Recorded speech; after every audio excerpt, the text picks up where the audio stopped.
Assalamualaikum warahmatullahi wabarakatuh. Saya Aminah Naziza dengan NIM 180334042 akan menjelaskan mengenai proses pematangan pada buah dan sayur. Yang pertama yaitu terdapat penggolongan buah, yaitu buah klimakterik dan buah non-klimakterik. Buah klimakterik adalah buah yang proses metabolismenya masih berjalan sekalipun telah dipetik dalam keadaan belum matang.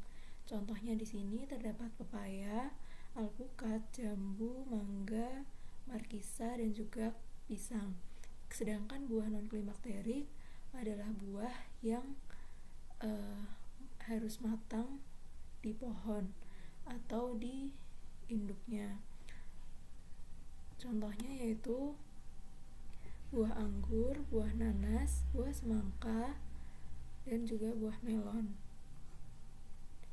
Kemudian di sini terdapat bentuk-bentuk buah, yaitu buah mentah, buah masak atau buah yang sedang mengalami fase dewasa menuju fase dewasa, dan juga buah matang di mana buah sudah siap untuk dikonsumsi. Nah, di bagian bawahnya terdapat buah pisang dengan fase-fase kematangannya, di mana buah yang telah matang berwarna kuning dan buah yang telah mengalami penuaan menunjukkan adanya bercak-bercak hitam di bagian kulit buahnya. Selanjutnya, proses perkembangan buah. Yang pertama yaitu cell division atau pembelahan, kemudian cell expansion atau sel mengalami perkembangan, lalu maturation yaitu pemasakan pada buah, proses pendewasaan pada buah, kemudian ripening atau proses matangnya buah, dan senescence atau proses pembusukan yang ditandai dengan pengerutan pada buah. Selanjutnya, perkembangan produk hortikultura pada proses pematangan. Di sini dimulai dengan proses pertumbuhan yang melibatkan pembelahan dan pembesaran sel yang menentukan ukuran hasil akhir.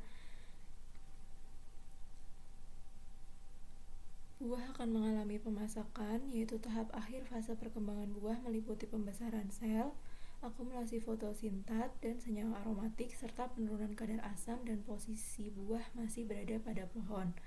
Selanjutnya, buah akan mengalami pematangan, di mana dicirikan dengan melunaknya daging buah, terbentuknya karakteristik aroma, peningkatan kandungan gula, dan perubahan warna. Selanjutnya yaitu fase penuaan, di mana merupakan fase setelah pematangan. Selanjutnya adalah proses kimiawi pada saat pematangan buah. Senyawa klorofil yang mempunyai warna hijau akan mengalami perubahan menjadi senyawa antosianin yang berwarna merah akibat adanya enzim hidrolase yang mengubah warna hijau menjadi merah. Senyawa pektin yang mengakibatkan tekstur keras akan berubah menjadi tekstur yang lebih lembut ketika mengalami pematangan dengan adanya bantuan enzim pektinase. Senyawa asam atau rasa masam akan diubah oleh enzim kinase menjadi senyawa netral. Senyawa amilum diubah oleh enzim amilase menjadi senyawa gula sederhana, dan senyawa organik kompleks diubah oleh enzim-enzim hidrolase menjadi senyawa ester. Pentingnya pematangan buah. Tingkat kematangan buah pada saat panen akan sangat menentukan kuantitas dan kualitas hasil yang berpengaruh pada penanganan pasca panen. Di mana kualitas produk hortikultura setelah dipanen yaitu tidak bisa dinaikkan tetapi bisa dipertahankan. Nah, di sini terdapat perubahan selama pematangan buah. Yang pertama, perubahan komposisi karbohidrat yang menghasilkan akumulasi gula dan peningkatan kemanisan, perubahan warna. Yang ketiga, pelunakan daging buah dan perubahan tekstur. Yang keempat, pembentukan zat volatil. Yang kelima, akumulasi asam organik dengan peningkatan flavor. Selanjutnya yaitu produksi etilen. Etilen adalah senyawa hidrokarbon tidak jenuh yang pada suhu kamar berbentuk gas. Etilen adalah hormon yang mengatur perubahan-perubahan penting dalam terjadinya proses pertumbuhan dan pematangan hasil-hasil, yaitu perubahan warna, produksi aroma, dan juga rasa.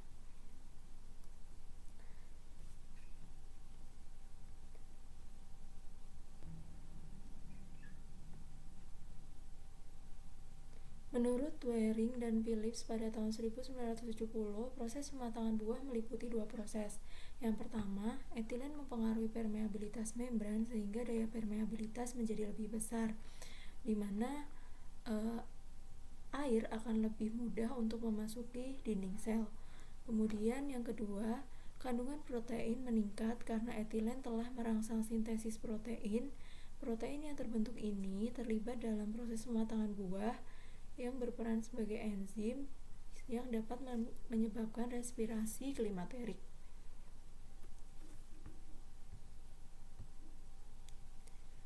Nah, selanjutnya di sini terdapat grafik yang menunjukkan tingkat firmness, tingkat etilen dan juga kadar karbon dioksida. Produksi etilen dan laju respirasi diukur berdasarkan produksi CO2 mengalami kenaikan kemudian menurun seiring buah semakin matang, dan juga terjadi perubahan struktur.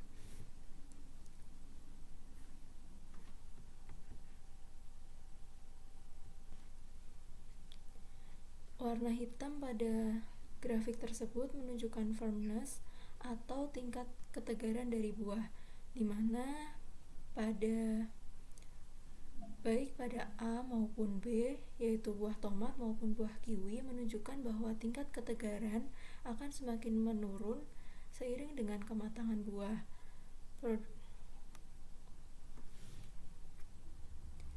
Kemudian pada etilen akan mengalami peningkatan seiring dengan pematangan buah hingga tercapai pada titik puncaknya dan kemudian akan menurun.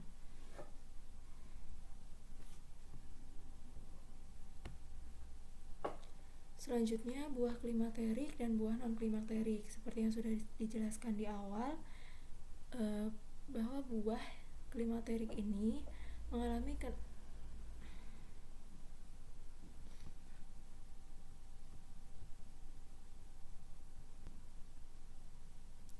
Selanjutnya buah klimakterik dan buah non-klimakterik. Buah klimakterik adalah buah yang mengalami kenaikan laju respirasi dan produksi etilen selama proses pematangan. Sedangkan buah non-klimakterik adalah buah yang proses pematangannya tidak berkaitan dengan laju respirasi dan produksi etilen. Contoh-contoh buahnya terdapat pada tabel di sebelah kiri.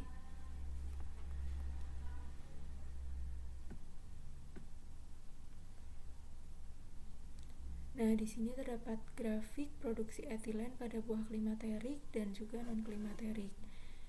Contoh buah klimakterik di sini yaitu pisang, dan non-klimakterik yaitu jeruk.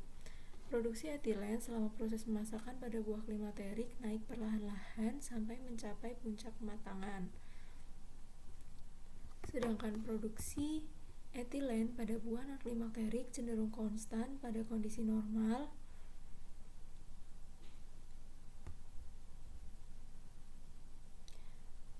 tanpa adanya perubahan lingkungan atau terkena stres.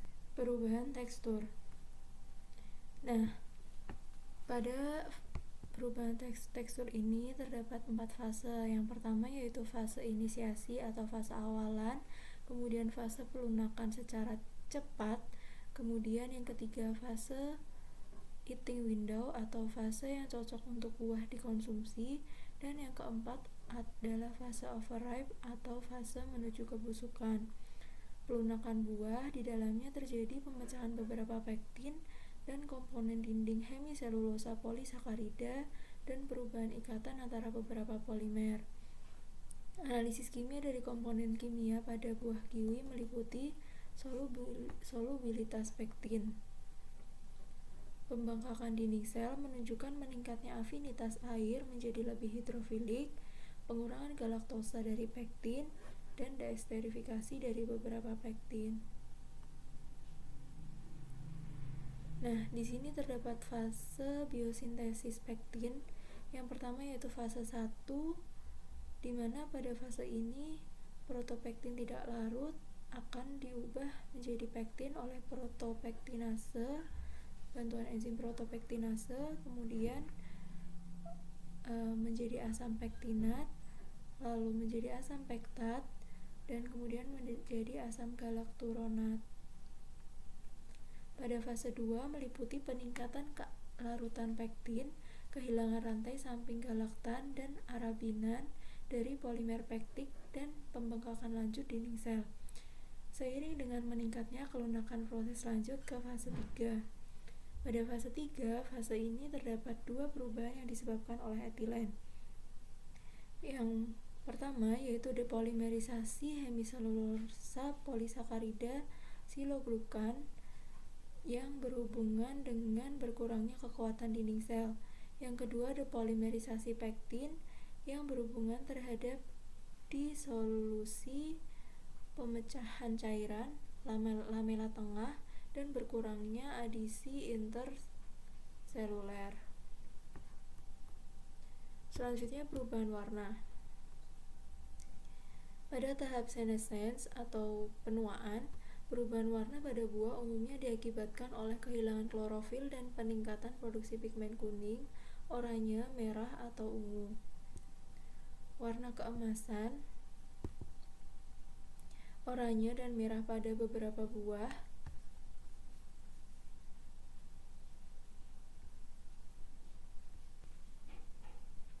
Selanjutnya, perubahan warna. Pada tahap senescence atau penuaan, perubahan warna pada buah umumnya diakibatkan. Selanjutnya, perubahan warna. Pada tahap senescence, perubahan warna pada buah umumnya diakibatkan oleh kehilangan klorofil dan peningkatan produksi pigmen kuning, oranye, merah, atau ungu. Warna kemasan, oranye dan merah pada beberapa buah seperti tomat dan sitrus dibentuk oleh enzim-enzim pada jalur biosintesis karotenoid. Pigmen ungu dan merah lainnya seperti terlihat pada anggur di atas adalah antosianin yang merupakan produk dari jalur fenolpropanoid. Antosianin bersifat larut air, disintesis di sitosol dan terletak di vakuola. Seperti karotenoid, antosianin juga memiliki manfaat bagi kesehatan manusia dan banyak digunakan sebagai pewarna alami makanan. Kemudian aroma dan flavor. Faktor yang mempengaruhi keduanya yaitu kandungan gula dan asam, senyawa volatil seperti alkohol, aldehid, asam, ester, terpenoid, senyawa aromatik. Yang kedua, perubahan rasa pada buah adalah karena adanya perubahan dari asam organik menjadi gula sederhana melalui proses degradasi. Yang ketiga, senyawa volatil pada buah berperan dalam memberi aroma. Selanjutnya, metode pematangan buah.